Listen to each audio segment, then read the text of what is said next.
On Kochie's Business Builders, the tradie looking to light up his brand. Also, a Canberra entrepreneur who took his business from the garage to the globe. And on Ask Kochie, we help a beverage startup forecast its future.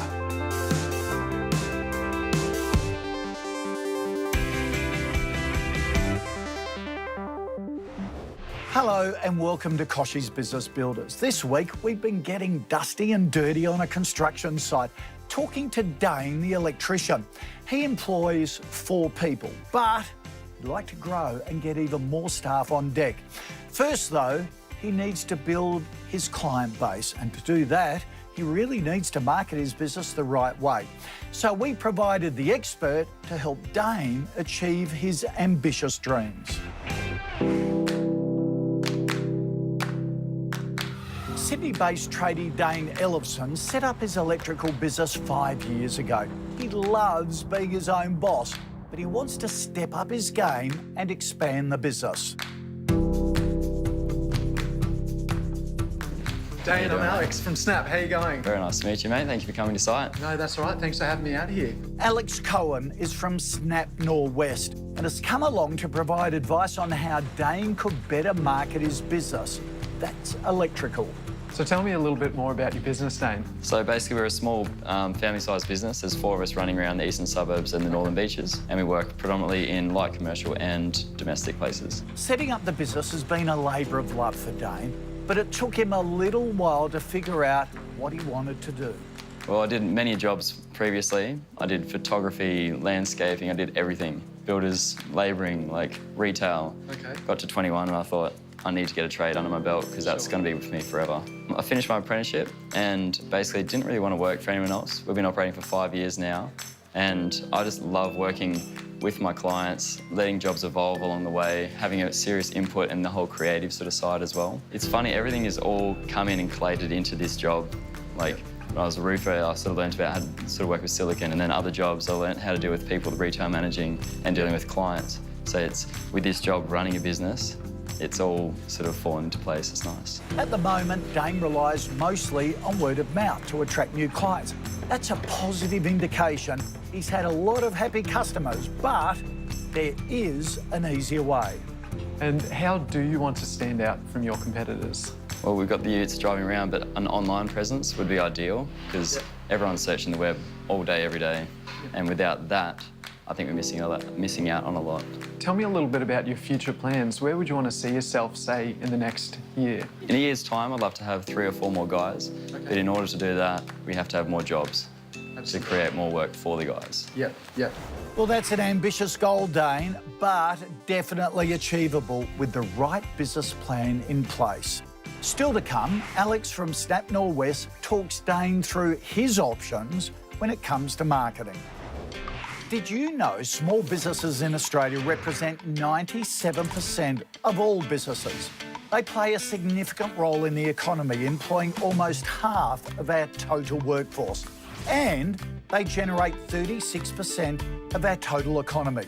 But a new survey by Salmat found small businesses have more work to do when it comes to marketing themselves.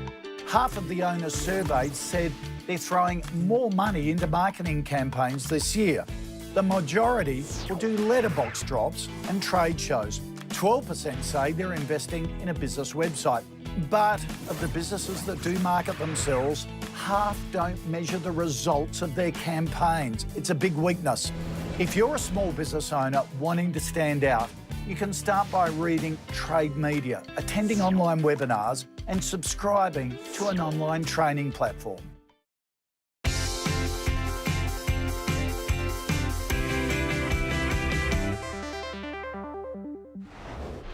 Hi, I'm Daniela Boutros from Buttercream Lane, and I'm supporting Kochie's Business Builders campaign for optimism. There's never been a better time to be in small business. Welcome back to Kochie's Business Builders. Before we check back in with our Sparky, I just want to remind you to jump on board our campaign for optimism.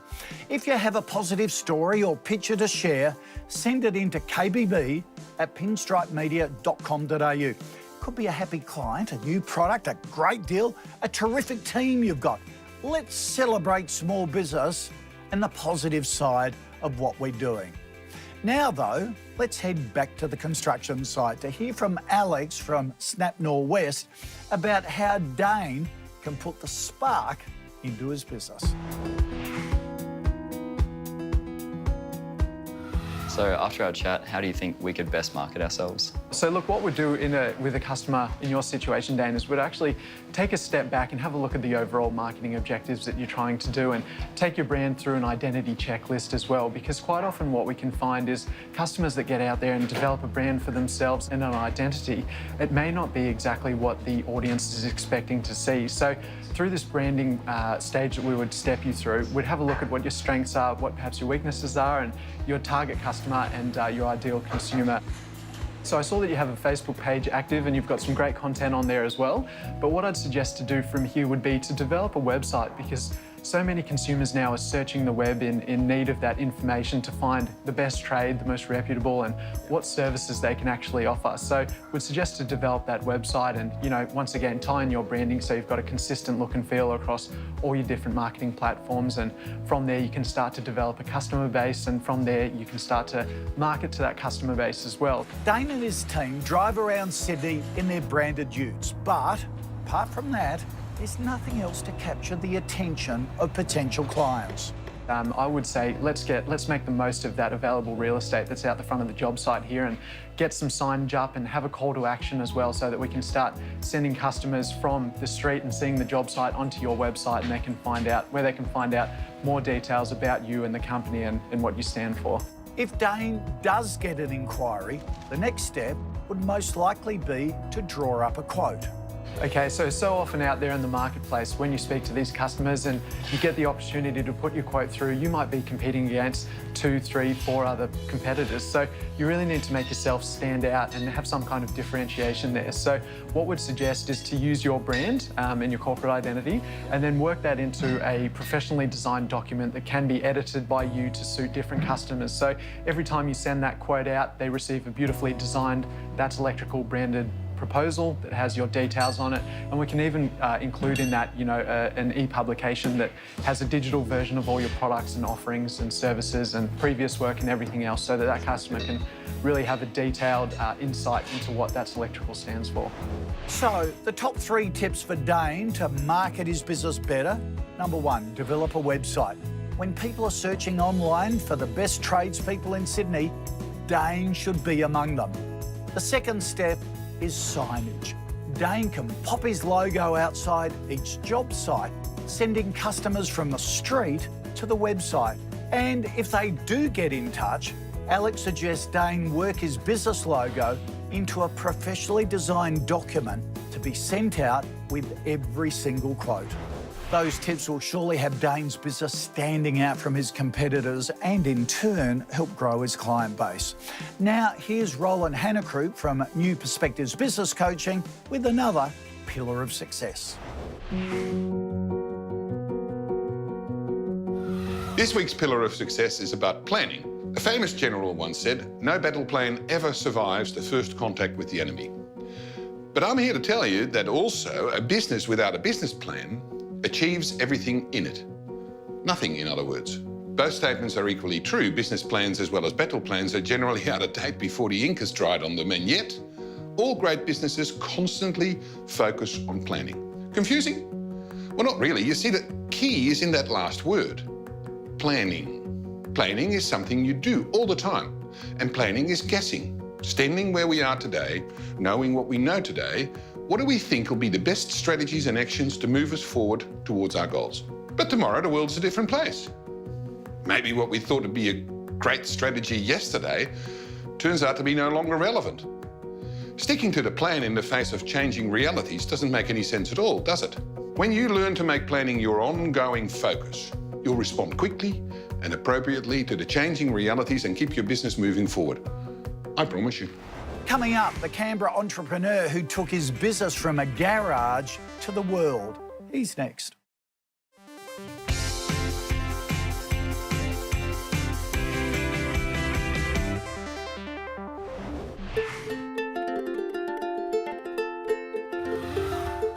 Hi, I'm Natasha Smith. I'm the owner of the London Hotel here in Paddington, Sydney, and co-owner with my husband Kingsley of the China Diner brand, Double Bay and Bondi. My 3 top tips for success in business are: I think it's important to surround yourself with a solid and strong team, both at work and at home. At work, you need people that you can trust, that know your business inside out. At home, I rely on the support of my husband Kingsley and my children to make my life a whole lot easier. Great communication is not only important in business, but in all aspects of life. It's important I don't just talk to my staff, but I also listen to them. Being open and transparent about all areas of the business make my staff have a sense of ownership, thus loyalty to our brand. While I believe that strong brand definition is so important in business, it's also important to stay modern, relevant, and move with the times and your customers' needs. Thank you for letting me share my 3 top tips for success in business with you all today. You're about to meet a man who's overcome life's obstacles in the greatest way possible. Mick Spencer has struggled with short-sightedness, a bad heart, and as a child had teachers who were doubtful of his prospects. Well, today, his sports apparel business, On The Go, turns over millions of dollars each year, and he's not even 30 yet. Here is how he did it.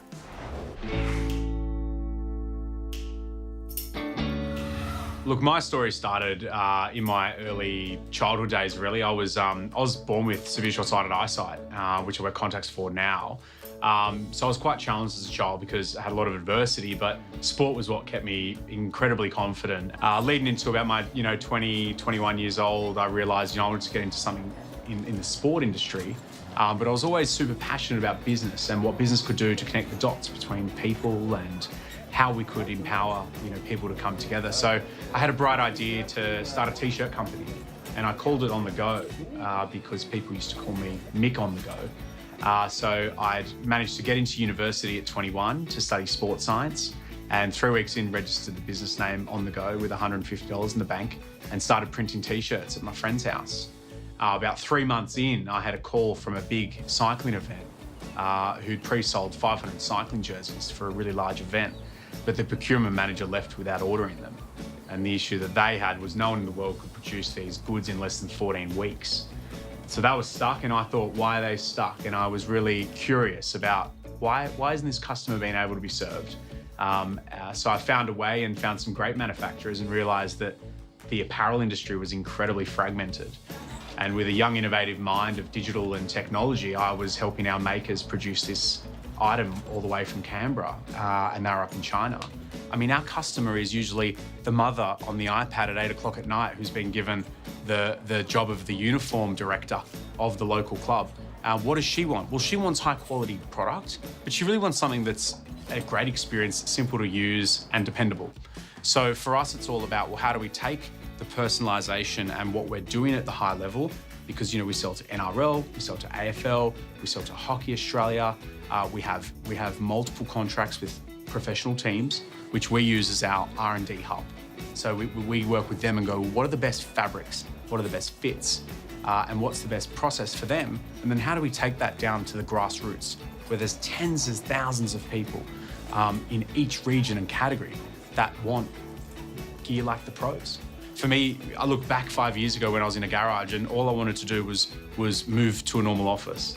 And then I did that. And then you want to hire someone and then you do that. And then you want to sign a customer over the other side of the country and you do that. And then you want $1 million business and you do that. And then you want a $10 million business or a $100 million business. So it's kind of, I think the biggest excitement for us now is we've gone through the stage of proving our business. We've proven the capability. And we're now ready for scale, and scale for us is global. The exciting thing is we get requests every day from people around the world who see our business model as an opportunity in their region, and that's exciting. For me, it's about open and honesty.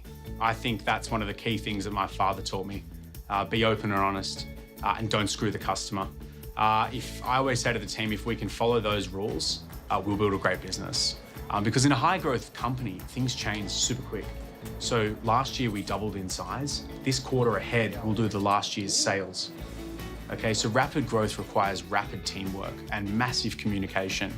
And the one thing is, if you're open and honest about what's going on, then we can get through it. God, I love Mick's story. It is so inspirational, isn't it? Still to come, our Ask Kochie segment, where I do my best to answer your burning business questions. You don't want to miss it.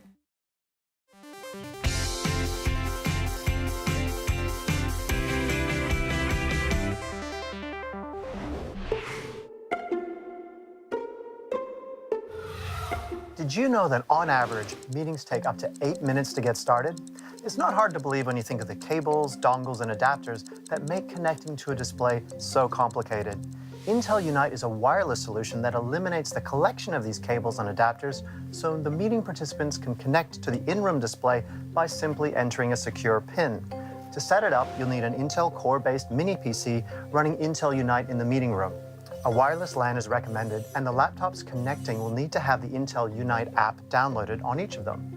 To start the meeting, simply open the app on your device and connect wirelessly with the PIN that's displayed on the presentation screen. You can then choose to display from your PC or view the presentation. When sharing, people can see your screen if you choose to let them, and up to 4 other different screens can be shown on the display at the same time. And each user can select which of the views they want to see on their own device. Each user can annotate or highlight things using the pen tool, and you can switch presenters with a single click. If a participant is not in the same room working remotely, then they can easily join too. And Intel Unite runs on multiple operating systems, so it works on Windows, OS X, and iOS for iPad, and Android for tablets. The result? An easy, simple way to ensure meetings start on time with no scrambling for the right dongle or adapter, and more time to have a productive and collaborative session. Welcome back. This week's Ask Kochie question has been sent in from Laurie and Elena, the founders of Those Girls Beverage Company. They want to know about cash flow forecasts. Let's have a look.